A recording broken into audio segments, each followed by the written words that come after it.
Basicamente, a ótica que eu vou trazer para vocês aqui do mercado é diferente, como sempre, da maioria dos conteúdos que você vê, tá? Eu quero que você pense hoje no mercado como se fosse um sistema hidráulico, né? Sistema hidráulico de água e tal. Pense que o dinheiro é água e ela não evaporou. Ela apenas foi contida em um reservatório diferente. E a torneirinha está prestes a ser aberta. Você apenas não enxerga essa água, você apenas não enxerga esse dinheiro agora, mas ele está lá, pronto para enxurrar o mercado. Basicamente, durante o último ciclo, toda a grana estava focada em DEX, que são as corretoras descentralizadas. Se você não sabe o que é corretora descentralizada, você já deveria saber, porque você é inscrito no meu canal, e eu já expliquei isso aqui também algumas vezes. Mas basicamente, essa grana estava concentrada, né, em todo o fluxo via corretoras descentralizadas. Era a atenção que tinha dentro do mercado.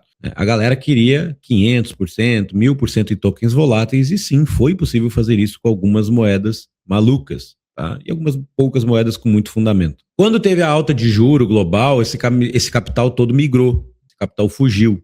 Lá, 2021, a gente teve o topo de 65 mil dólares, as baleias anteciparam essa narrativa de alta de juros, e em 2021, fim de 2021, 6, 8 meses depois, inicia o bear market. Os investidores fugiram de risco e começou a busca por rendimento real.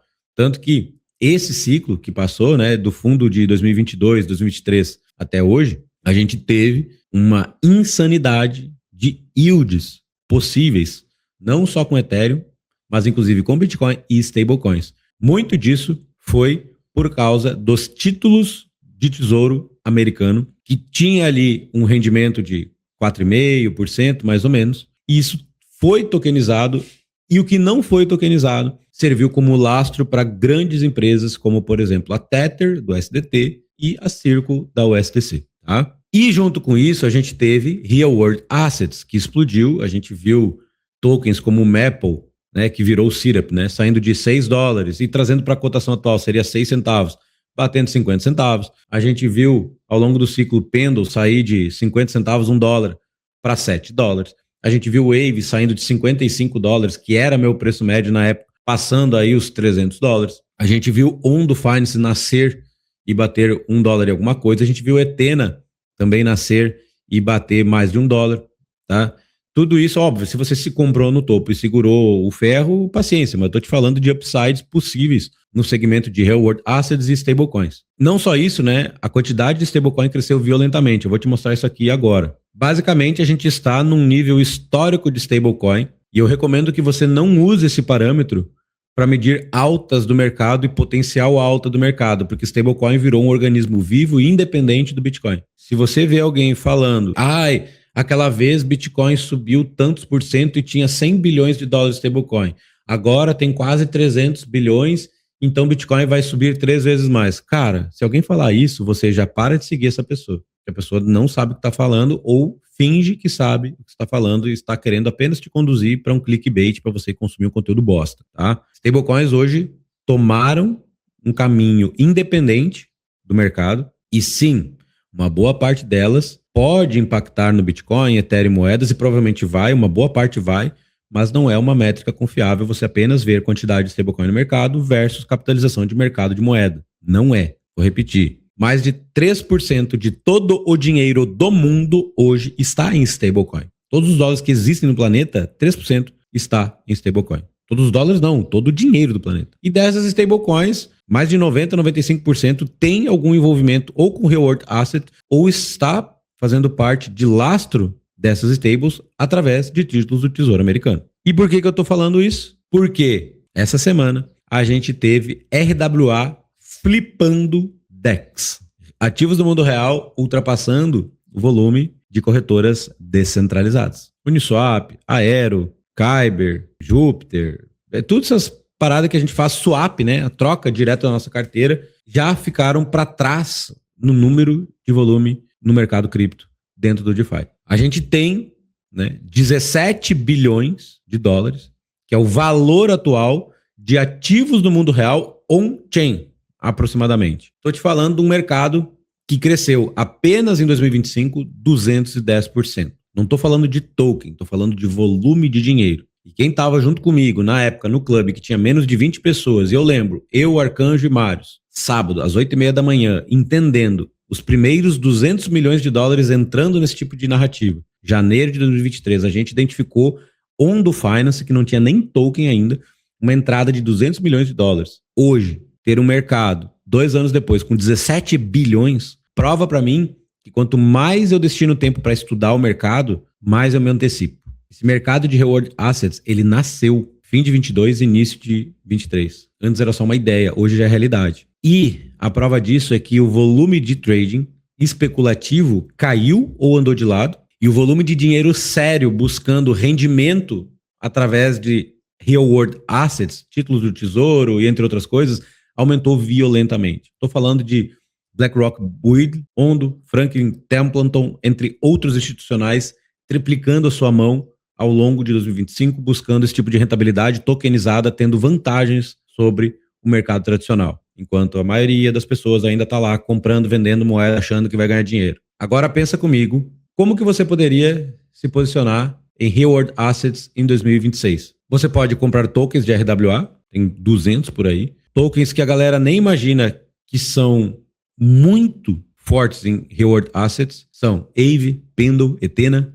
Maker, Kai, e eu falei grandes aqui. Vamos falar das geminhas, né, das joias do mercado de RWA. Você tem Syrup para mim é uma das mais fortes, as mais resilientes, teve uma performance melhor que o Bitcoin ao longo do ano. Quem comprou Syrup um ano atrás até hoje está em lucro, se ficou holdando. Se fez preço médio nas quedas, então melhor ainda. Mas isso não é garantia de performance futura. Só que os módulos de reward assets que estão sendo ativados nesses principais grandes protocolos são fundamentais.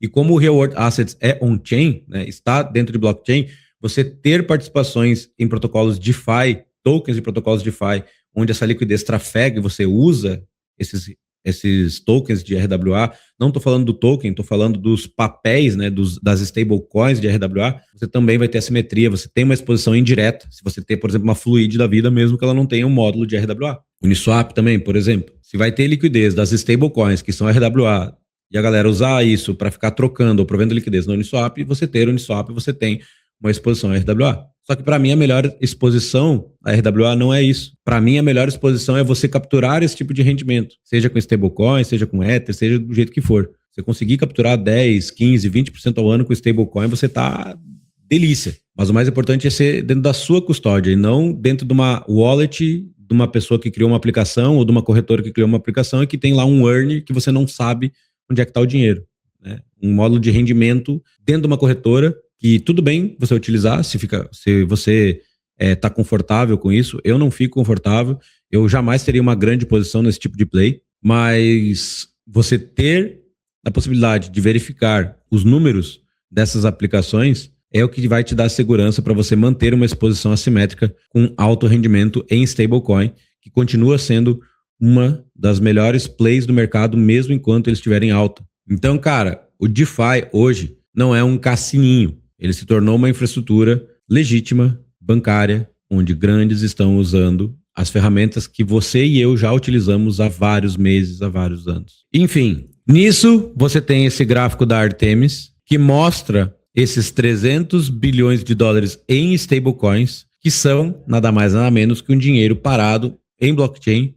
A qualquer momento pode isso entrar no mercado. É mais dinheiro parado do que qualquer outro momento do mercado. São 300 bilhões de dólares. Essa liquidez ociosa ainda não está rendendo em juros em aplicações DeFi complexas. Esse dinheiro não está comprado em Bitcoin.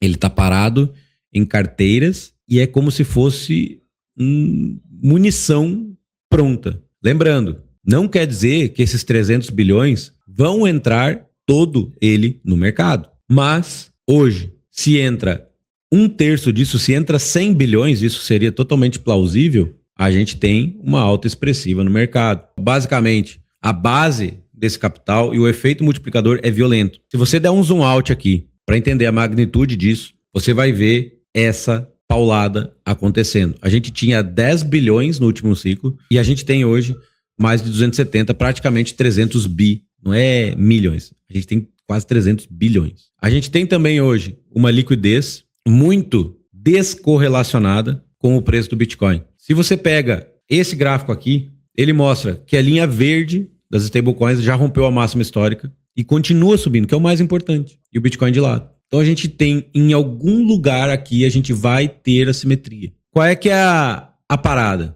Essa realocação tende a acontecer, por exemplo, bancos vendendo títulos estrangeiros. Eles venderam já 63 bilhões. Os bancos estão utilizando blockchain, implementando novas tecnologias, tendo stablecoins, tendo cripto para oferecer. Então, eles não estão eliminando o risco, eles estão apenas realocando. Eles trocaram o risco de uma taxa de juros por risco de crédito no planeta de países estrangeiros, o que deixa o sistema bancário frágil e o smart money busca ativos fora do sistema, ouro, Bitcoin e stablecoins lastreadas em títulos de tesouro americano também. Então a gente entra para um cenário geopolítico e de soberania onde acaba o pacifismo. Então a gente tem, sim, riscos geopolíticos ligados diretamente ao que a gente faz no DeFi. Esse é um dos motivos que toda a dinâmica macro tem interferido no mercado cripto. O próprio Japão aprovou agora um orçamento de defesa recorde de 58 bilhões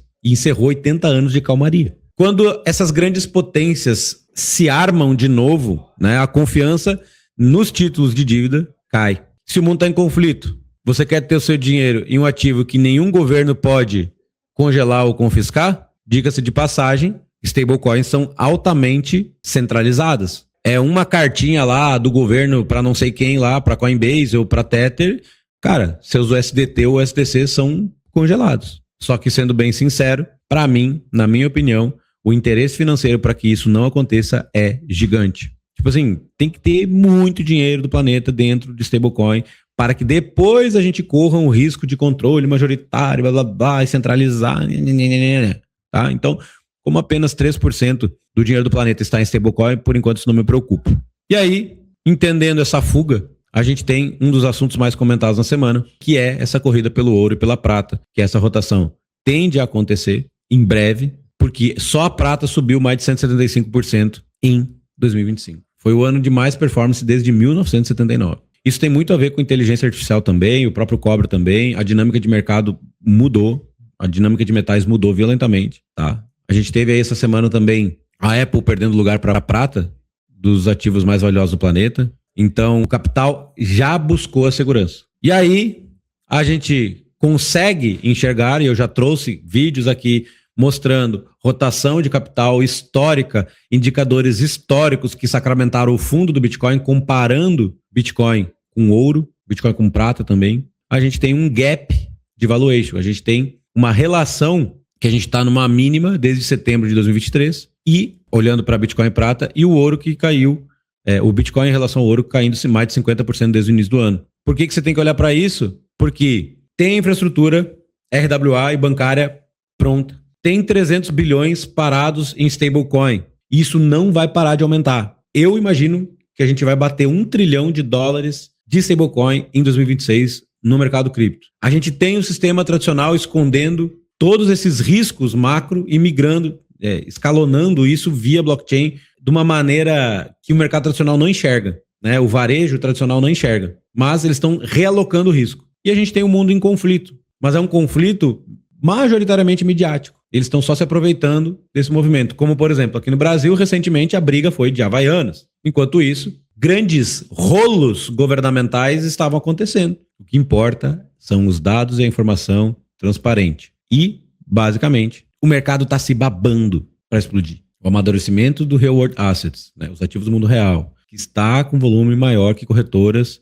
descentralizadas. Essa liquidez recorde que não para de subir de stablecoins, mais de 300 bilhões. O sistema tradicional frágil e entrando em blockchain cada vez mais. Nós estamos literalmente a uma faísca dessa parada explodir. Se isso explodir e você estiver embarcado nesse foguete, nós vamos ficar muito felizes no Natal de 2026. Você concorda comigo?